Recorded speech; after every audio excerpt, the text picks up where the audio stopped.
always have a moment of panic with Zoom, just like, oh, is this going to work? Is this going to work? Is this going to work? And there it did. Uh, all right. Well, hey, everybody. My name is Chris Albrecht. I am with OpenWater, and I'm a little intimidated today. I'm not going to lie. My guest today is one of the smartest people in the video games business. And from listening to, he's also a co-host of a podcast. And from listening to that, I know he does not suffer fools lightly. So we're going to have a really great talk today about the video games business. Now, I think it's anybody sort of in our demographic, I don't think needs to be explained that video games are a big business. We've lived with them. I mean, I got my Atari 2600 back in like 1980, right? And was playing Circus and Tanks and all of those things. So it's a big business, but it's going through a weird sort of time. So I wanted to bring on Eric Kress. He is the principal at Gossamer Consulting, but I knew him back at Kabam, the mobile games business, where I saw firsthand sort of his ability to analyze and create business propositions around the video game business. Eric, thank you for being here on the show today. I appreciate it. It's good to be here. It's good to see you again. So tell me just a little bit, just so we can get sort of your bona fides, what is Gossamer Consulting, and what's your background? Yeah, I mean, the way I kind of describe my background, I spent half my time in the video game industry and then half my time covering video games for investors. So hedge funds with kind of $1 billion or assets or above who are interested in trading the video game space. I have over a dozen clients that pay me kind of a retainer to talk to them about what's going on in the space. I was at Electronic Arts for 7 years doing corporate development, doing marketing, doing product marketing and brand marketing, forecasting and strategic planning. And then I was at Kabam for 2 years as VP of corporate strategy. So kind of always doing the kind of strategy role, product, platform, et cetera, around gaming. The last 10 years has been around with Gossamer Consulting, which is my own shop where I kind of do both. So I consult for industry as well as cover video games for investors. And I've been working with Warner Brothers, Sega, Amazon, Google, et cetera. So yeah, I mean, I think I come from a unique perspective because I'm both from the financial perspective as well as from the industry's perspective, which gives me kind of a unique view on the market as a whole. All right. Well, good. So let's take that viewpoint and just dive right in, because we seem to be living in sort of like a tale of two industries. On the one hand, gaming is sort of better than ever. Like I was playing last night with my friends. We were playing Destiny 2 and having a great time. You know, it's a way for us to connect. Games are awesome. They look great. But on the other hand, there seem to be like this steady stream of layoffs throughout the industry as it's going through a change. From your perspective, what is the overall health of the video games business? Well, I think it's, again, a tale of two cities right now. I mean, you have to keep in mind, I started in 98, so that kind of dates me a little bit. And back then, the demographic for gaming was like basically 14 to 24-year-old boys, right? Yeah. But now basically everybody plays games. It's, depending on what estimate you look at, it's like 200 to 300 billion, sorry, dollars a year. It's an absolutely massive business, and mobile in particular unleashed the beast across so many different demographics: older women, older in general, younger with Roblox, etc. So what's kind of happening right now is that we saw this huge uptick during COVID that was just unsustainable, and we're kind of coming down off that high from a game perspective. And if you look at from a consumer perspective, it's never been better, right? There's games everywhere, right? You can find games on your mobile device, on console, on PC. Like, I think there's no shortage of content, whether it's AAA or if it's indie. But on the other hand, consumers are a little bit unhappy because there's not a lot of innovation in the space, because I think both markets of console and mobile are kind of mature at this point. So but at the end, that's kind of what happens with mature entertainment industries, is that basically the consumers know what they want and they'll get it from the publishers. From a business perspective, though, it's a little bit mixed, because we're kind of in a flatline market, and when you have a flatline market, it's basically a winner and loser game. Whoever has the right products wins, and who doesn't loses. And I hate to be so zero sum about that, but when a market's basically showing like minimal growth, 2 or 3% a year, that's kind of the situation that we're in. So again, what was the big catalyst for gaming in general over the last like 10 years was mobile. And that was growing at a 20% growth rate every year for like a decade. And that was a huge tailwind for the industry until Apple basically absolutely destroyed it with their draconian privacy policies and IDFA. And it basically stopped it in its tracks, even with the the big uptick from COVID. I, Apple really just basically stopped it in its tracks. So at the end of the day, we as an industry are kind of waiting for that next platform to help adoption and conversion. And until then, we're likely looking at a flat market and ups and down based upon product slates. Can we follow up on that real quick? When you say Apple sort of destroyed it, what did they do? See, people might not know because it wasn't like anything changed on the phone as I looked at it, right? Like if I'm a game player, right? But what did they implement that sort of decimated the industry? Well, not to go too deep into this, but Yeah. the reality of it is that the market was driven by direct targeting of customers based upon your unique identifier for your phone. And that allowed publishers to target those audiences that they know had interest in different types of games.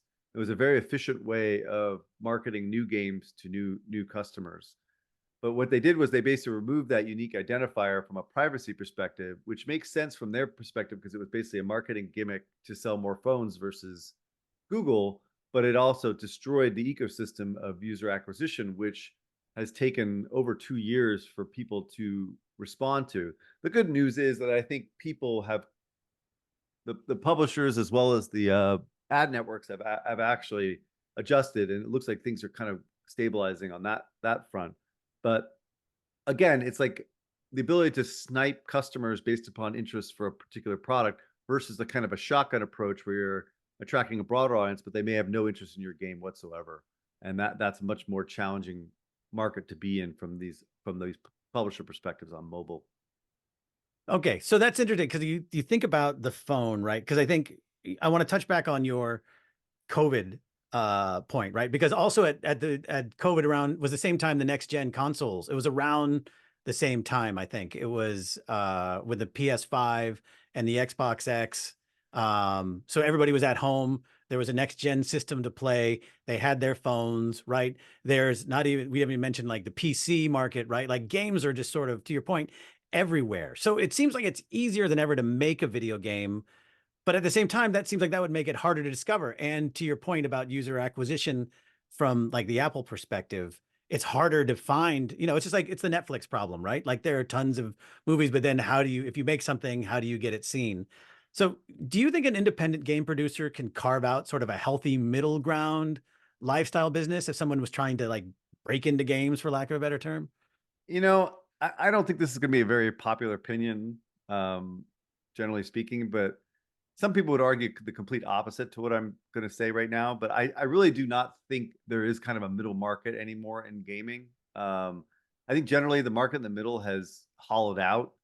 Newzoo, which is the primary provider of data for console and PC and a lesser degree mobile, came out with reports saying that playtime for console and PC is dominated by games 6 years or older. So if you include sports, which I would include, 75% of playtime is old games that are franchises that are 6 years or older. I mean, that is crazy. So everyone is like playing for scraps. And out of the rest of the 25, only 8% of the new games were sorry, only 8% of the actual playtime was new games.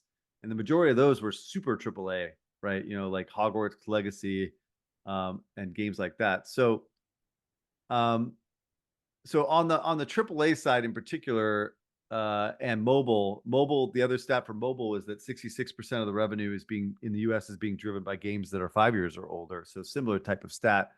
So it's like it's a really concentrated industry of big, huge games that drive most of the industry. On the on the opposite side of that, there is an opportunity for lifestyle business on the indie side. So I think, the combination of UGC platforms like Roblox and UEFN, as well as like more budget games like for Steam and indies, that is an opportunity. And people do make comfortable livings, I would say, but discovery is a huge issue. because last year at Steam there's like 14,000 games that were published, and like Yeah. it's almost impossible to break out of that. I mean, or it's just very, very hard. Talk to a lot of people that market those type of titles, and it's just a big challenge. But again, mobile games used to be a great market for this for new developers as well, because you could do UA arbitrage, meaning you spend a certain amount of money to get a user, and they would, deliver you revenue over a certain period of time, and that helps small games scale. But again, with IDFA and Apple's, privacy Ragnarok, that's been basically shut that down, and that opportunity barely exists anymore on mobile. It's kind of, again, a battle of the big. So yeah, at the end of the day, it's not a friendly place for smaller publishers and smaller developers, with the exception of, I think, the UGC platforms, and to some degree the indies on Steam. I want to get to the UGC platforms in a second, but it's interesting you say that, because as I mentioned, like my friends and I played Destiny 2 last night, and that game has been out forever. And we've tried newer games, but nothing just seems to be sticking, right? Like we've tried Remnant, we've tried Dark Tide or whatever, right? And just for whatever reason, I don't know if it's just a quality thing or something, but it just seems like, to your point, like I can totally feel that. Like we did Diablo and then ran through it, Diablo 4, whichever one just came out last year, ran through it, had a great time. There's still stuff left to do, but it just felt like, we've kind of done it. So I don't know if you experienced that malaise either when you're playing or when you're looking out into the market. Yeah, the way I describe it is that we have been optimizing around the console business for over 20 years, 30 years probably now. And so the types of experiences that people like are kind of optimized around that platform. And that's kind of what happens with every platform. It happened with TV and movies as well, until Netflix kind of changed the game with streaming, which changed people's consumption behavior, with a new platform, as a comparison. So in essence, like Call of Duty owns the shooter market, right? There's no real reason to play another shooter on the consoles. Now, obviously, people like Apex and Valorant have added a few, like, unique experiences there, and they've been competitive. But at the end of the day, they own the market, and that's what we're just kind of at that point. Madden, FIFA, all these games have been around forever, and that's what people play. And they're not really, they become FIFA players, they become Madden players, and they're not really necessarily trying things that are new. Another part of the news report, which was really interesting, was that there was a subset of the audience that was moving from one game to another. The games Remnant that you suggested, and others. And they're like a small group that basically tries lots of things and buys lots of games, but that's a real big minority of the overall market. Yeah. And again, it's a feature, not a bug necessarily. It's kind of the way things go with platforms, and consumption patterns on media. Yeah, I can look at my 13-year-old son, right? Like he goes in, he'll play Call of Duty. That's all he'll play because that's where his friends are at, right? And so there is just sort of this dominance perpetuates itself kind of thing, because they'll dip their toe into Apex or whatever, the finality with the finals or whatever that came out last Yeah, year, right? exactly. But then it's very short-lived. There's like a spike and then it goes away, and then they just settle back into Call of 100%. Duty. And we saw that real time last year. Like last year was an unprecedented list of new games that came out, and despite that, there was only 8% of the playtime was actually on new games. But then they revert right back to their old haunts, right? So they went right back to Fortnite at the end of last year with all the content that they released. And then when GTA comes out next year, inshallah, I think that will be like a huge change. Like people will flock towards that for quite a while, but that'll settle down as well. So yeah, there's some ebbs and flows, but at the end of the day, people are playing what they play. Yeah. All right. Well, I want to get in. I also want to remind our audience, if you have any questions, please feel free to use the Q&A button, and I'm happy to pass those along here. I want to talk about Roblox and Fortnite, right? Because it's been fascinating for me to watch Fortnite over the past 5-7 years or whatever it was, right? Like how it's transformed from a game into this platform, right? And then now it's sort of it's a platform for people to make games, and Roblox is too. So I'm wondering where you see sort of the promise and perils of this UGC sort of paradigm, for lack of a better term, where people can make their own games, on sort of by leveraging an existing brand, right? Like they don't have to go out and find something like a new audience for a new IP. They can go, this is built on Fortnite. So what do you see as sort of the path forward or the future for that? Yeah, I mean, Roblox is such an established platform and it's primarily geared towards kids. So that's super viable for that like young demographic. Like, I don't know, I think it's like 6 to 12 or something like that. But I think people kind of like grow out of Roblox and then move on to, better platforms, frankly. Um, you know, but they own that market, so they'll be around forever, kind of providing content for that market, and it's relatively safe for kids, etc. UEFN is like the new kid on the block. Even though Fortnite's been around for a long time, UEFN is the network of games that is is slowly launching. It's not very feature rich, particularly compared to Roblox, but it is built on Unreal, which is the engine that powers most of the AAA games that out there. But it's early, and so there's a lot of work to be done. But they brought out Lego recently, and they just signed a deal with Disney for to build out content. Well, Epic is building out content with Disney licenses. So in essence, like I think it's kind of a brave new world, and we'll see. We'll see. I have some doubts because I think like you're still competing. For instance, on UEFN, you're competing against freaking Fortnite, right? Right? Because Fortnite's still the big game on the platform. And if you're an independent developer building out experiences there, it's going to be challenging to compete both against Fortnite, but also Lego. Their Minecraft like clone for Lego, and then also the Disney product. So but as a small developer, it's a good place to learn, valuable skills on the Unreal Engine, and kind of learn how to make games. And ultimately, you're going to be able to transport any game you make on UEFN to Steam and sell it that way. So I think overall, both platforms should provide potential game developers the opportunity to develop the craft, and then also a long shot of potential success. But again, this is again very similar to Steam, is that discoverability is going to be a big challenge. Right. When everybody in the world can make a game, then you have to sift through like everybody in the world. Have you seen any money flowing into people doing UAFN, like mini studios kinds of things?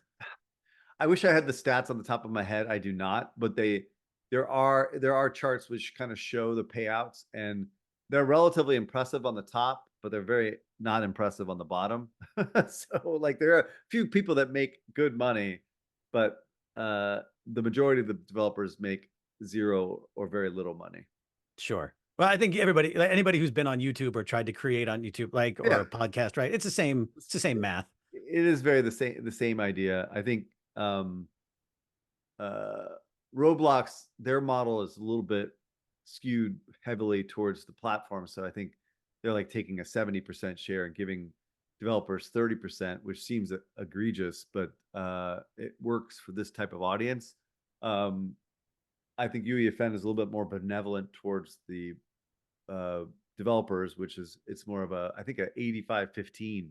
So developers get 85% of the revenue. But the difference is that Roblox, you're not competing against Roblox. You're competing against other developers. With UEFN, you're competing against Epic. Yeah. So So we got a question in from the audience, which is curious to hear if you think consoles have a future. Xbox sales in Europe are down, like Sony. Microsoft says they're releasing a new Xbox with supposedly the biggest leap in technical specs ever in a console cycle, unquote. But does that fly in the face of Microsoft just trying to put Games Pass everywhere? Do they really need a console? So the basic question is sort of like around the future of consoles and the console I, business. I've been talking about this on the podcast for a long time, at the Deconstructor of Fun podcast. And so it's a very, very complex topic that I'm not going to do any justice right now. But I will say, like, holistically, console market will always be around in my lifetime, I think, because at the end of the day, that platform is optimized against the best experience possible for gamers, 18 to 44-year-old men, 75% of the audience and 25% women. But like at the end of the day, like if you want an optimal experience playing FIFA or Madden or Call of Duty, that is going to be the place to be, or PC for that matter. So no, I do not think consoles are going away. I think Microsoft is squandering their opportunity. I think they are just losing so badly, and partially because of this subscription uh, model that they've done. Now, the subscription model is great for the customer, but it's not great for the business. And their acquisition of Activision is not good for the business either, frankly. So I think, again, gets very complex, but I do think that they're playing different strategies. They're a little bit schizophrenic because they're dealing with strategies from the corporate side for Microsoft to build out their consumer direct to consumer business. That is not necessarily the same strategy that a console should be, or a platform like Microsoft's Xbox should be pursuing. So there's a huge challenge there, and that's why that's partly reason they're losing so badly right now, like to Sony. Hmm.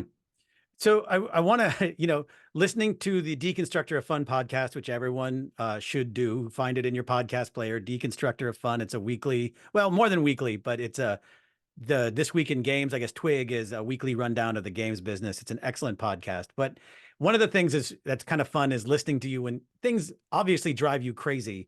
You aren't afraid to let it be known on the podcast. And so I'm wondering right now what you think is sort of the most hyped aspect of video games right now and the most underhyped. Well, overhyped is really easy because in the last 5 to 10 years, I have never seen such insane investment trends on the venture capital side. It is absolutely mind-boggling how much money has been chasing like rainbows and unicorns on the video game side. I've been ranting about this for the last 5 years. And so in the order of degree of failure, number one is cloud streaming, led by Google and Stadia. This was an absolute ridiculous product that solved absolutely nothing for the video game market, and it failed miserably. Subscription gaming, led by the second worst idea in gaming history, which is Apple Arcade, followed by what I think is going to top Apple Arcade as the biggest failure in gaming, which is Microsoft's subscription product. Trying to bring subscription games to the masses, that's just not how gamers consume content. And again, this is a very complex topic, but I will leave it at that. VR AR is the third. This thing is on life support again after failing miserably the first time. The only reason that we are still seeing Quest and Quest 2 and Quest 3 come out is because Facebook is throwing billions of dollars at a product that does not have a really place in the ecosystem. And then we see this crazy Apple visor, which makes no sense either. Esports, enough said. That was a disaster from the get-go. That never made sense. It was a marketing vehicle. And then number 5 is blockchain. So the only reason that this is not higher because it is the most epic failure in terms of dollars spent by a long shot is because we're kind of in the middle of a renaissance right now because crypto's up. And so when crypto's up, everything's up. And so we're going to see a lot more products come to market. But I look at this market pretty closely and it ain't looking good, like in terms of products. So the two general themes I would say about these 5 things is that they're building a product without a market, a solution without a problem, right? Like Stadia or subscriptions and blockchain, and then esports, right? So none of these things really made sense. It's not really what the consumer wanted. People would argue that esports was really popular, but on the margin, maybe.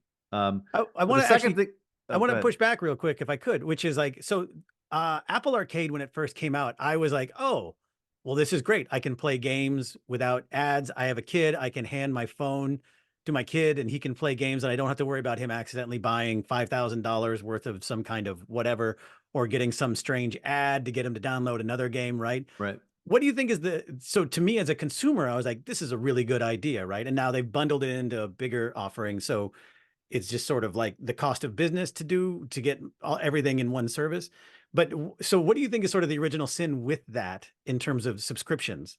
The original sin is that in mobile, getting from 0 to 1 is fucking, excuse the language, it's hard, Okay. right? So like getting people to convert on mobile is really challenging. And people don't even want to spend $1 on a game, much less a subscription of $5 per month, right? So selling a bunch of tchotchke games under a subscription makes no sense. That is just not the way games make money on mobile. It is whale-driven economies that are built to extract as much money as possible from those that are most engaged, And so, again, this is a topic that's a very long-winded topic, but this never made sense I agree. Your use case is actually the one use case that it has, and I think they're actually doubling down right now is for kids and a safe place to play games.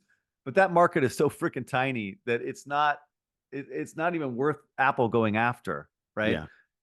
Actually, the more I thought about it over the years, there's really no strategy that would have worked. One of the things I said, they could build the HBO games and really create high fidelity games like GTA and others. But even then, that's just not the way that people consume content on mobile. It's a completely different use case than the way people play a game on consoles. So, yeah, that's kind of my take. Okay, so let's go to the other side. What do you think is underhyped? What do you think people should be on the lookout for? Well, I mean, I just did a big presentation last week in London for the London Venture Partners. And for me, I think finally AI makes sense. So finally, some trend in gaming besides the last trend in gaming that made sense to me was mobile. And I actually went to Kabam because I saw that mobile was going to be huge, right? So the next one is really is artificial intelligence. So I'm a very skeptical person. Clearly, probably you can tell that already. But what I think AI can do is, in theory, could help create new experiences, and that's what we really need. We need new experiences to attract a broader audience and to create new revenue streams. And if they can create new forms of entertainment around AI, I think that's really, really could be really, really powerful. Having said that, we may be 5 years or so away from this, but what's hard with AI is that the everything's shifting under your feet. You really don't know what the capabilities are because every week, every month it changes. So it's much harder to predict. Far easier to predict, the mobile revolution in 2010, 2011 than predicting what AI will be capable of. But I am very excited about that. All right, and is it? This is probably going to sound like a dumb question, but is it already pervasive in game making right now? Is it like just a lot of experimentation? So are people like experimenting just with like iterating characters for generative AI with like mid journey, for lack of a better term, or are they doing anything more interesting rather than doing sort of like grunt work, for lack of a better term? Um, that part I'm not as excited about. I'm not excited about them optimizing or using AI to optimize existing game development. I think on the margin, it's not going to really improve game development all that much, particularly for the AAA. It will create capabilities for the smaller teams, I think, to do more with less, and build more experiences. But it just raises the bar, I think, across the entire ecosystem, in my view. Right? It's like table stakes. If everyone's using AI to generate art assets or AI to generate chat or dialogue, then everyone's going to be using it. For me, again, it's about creating new experiences that are unique, that AI unlocks, and having creatives have a tool that is new. Well, like for example, like creating a interactive story around Jane Austen's books or something like that. Like that is such a crazy idea that like if you could actually do that with an AI, tools, like that would be something unique and also something very specific to a different type of audience that we don't necessarily attract with traditional games. That's right. Mr. Darcy has given you a quest. Yeah, Uh, exactly. all right, cool. Well, what's something, we just talked about AI and how it might be being used in different ways, but what's something about the business of gaming that might surprise the average person? What's really funny is I'm actually going to Epic in the end of the month, as they try to build out their web store for games, and this is one of the questions that is coming up is like give me an explanation of how games are monetized. They want me to do like a mobile, like how does do a mobile store now that Apple's kind of gotten screwed by the courts, right? Yeah. So So one of the questions they have is like, how does the business model work? And I think what people don't truly understand about mobile in general, and console for that matter, is how concentrated the revenue is, right? So we already talked about how kind of console is like, 75% of the uh, playtime is, games that are 6 years or older, right? Or franchises that are 6 years or older. So mobile is even more dramatic in a way. And so like I'll just do a quick example of a game that I actually just did for this presentation. So give me 2 seconds. Yeah. But like Whiteout Survival, right, is a game that just came out recently, and it's done 40 million installs. 40 million. That's a lot. Yeah. And it's generated $500 million in revenues, and that's a lot too for a game that's almost around 12 months old, right? Generally speaking, for these games, 3% of people convert. That means 3% of that 40 million people actually spend money on a game only. That's a very small amount, right? That's 1.2 million out of the 40, right? Yeah. Um, and of that 3%, the top 5% can represent as much as 60% of the revenue. So Wow. think about that. 60,000 people out of 40 million drive 60% of the revenue. Huh. That means that they're spending on average for the last 12 months $5,000. That's on average, right? That $5,000 is a ridiculous amount of money to spend on a product, frankly. I mean, like you spend $60 on a game, right? $5,000 is the average. And I know from working at Kabam, like some people were spending hundreds of thousands of dollars on these type of games, right? So what I guess people have to understand is that when we're talking about mobile games, and puzzle games and other games have much more broad appeal, but it's still the concentration on the top is pretty dramatic. You know, maybe it's not 60, maybe it's only 40 or 50, right? But still, that is the type of games that you're designing. That is the type of audience that you're designing the game for. You're not designing for some guy that comes in and spends like, $4 or $5. Like you want people to spend $5,000, and that's why Yikes. these games are designed in the way that they are. And so this is a truth of the market that is really not well understood, and is also back to what I said originally about IDFA and being able to target these customers. Like how valuable are those type of customers? And if you're no longer able to target them, like you're flying blind, because Yeah. all you're doing is attracting the lion's share of the audience that doesn't spend. So anyway, that's one thing I would like to get across to people.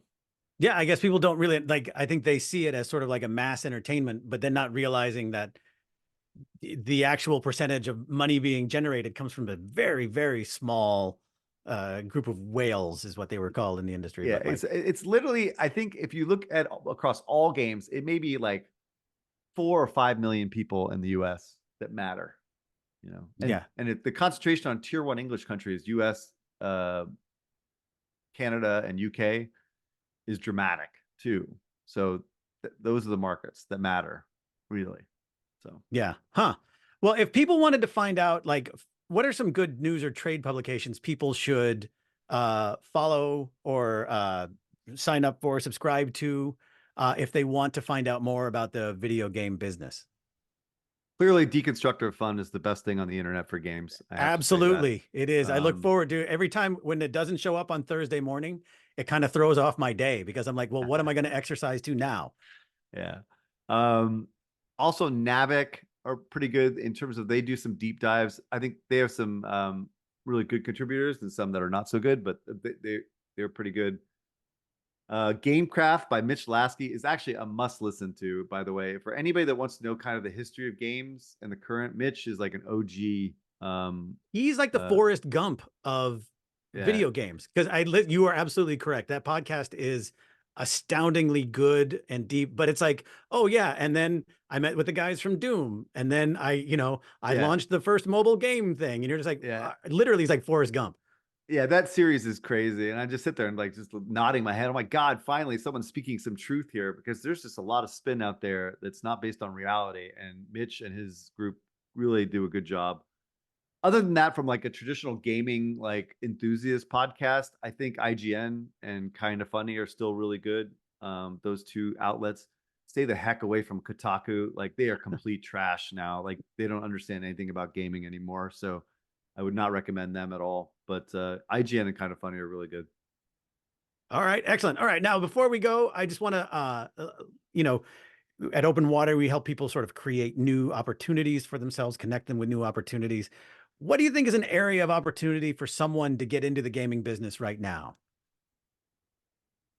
Well, for me, I'm a little bit more traditional on this part. I think we talked already about if you're interested in building games, there's like a lot more platforms that are easy to use that you can pick up and play and get experience of building, whether it's on Unreal for UAFN or Roblox. I think that's interesting. But if you're a college educated, like looking for your first job, I would go to a big company. I think that's like the safest way and the most kind of like, what's the right trial by fire type of experience. When I was at this conference last week, it was like all the OG people from EA, and for a time in the gaming space, it's like everyone had to pay their dues by working at EA. And then it was Zynga, and everyone had to pay for mobile. They had to pay their dues by working at Zynga. But the ironic truth is that all the executives at Zynga were the same executives that were at EA. So it's like kind of everything comes from EA, to some degree. But I think there's some invaluable type of experience of working at a big company, seeing what success looks like. I think is really, really important. So obviously, go to a big company that is successful. I think that's the best way of getting in. I wouldn't stay longer than 3 or 4 years. I think unless you get to move around to different groups and learn new skills. But I think finding entry level roles in product management work or marketing or even like business development or finance, I think big companies is the way to go. Startups can be doable, but it's a little bit more challenging without experience to get those type of early roles. Sure. Excellent. Well, Eric Kress, this has been remarkable. Thank you so much. You are the principal at Gossamer Consulting. If people wanted to find you, where is the best place to do that? I am always trolling LinkedIn. So if you ever want to talk, LinkedIn is where I'm spending most of my time. But yeah, reach out and I'll be happy to chat. Excellent. Eric Kress, thank you so much. Go subscribe to the Deconstructor of Fun podcast. Thank you for doing this today. I really appreciate it.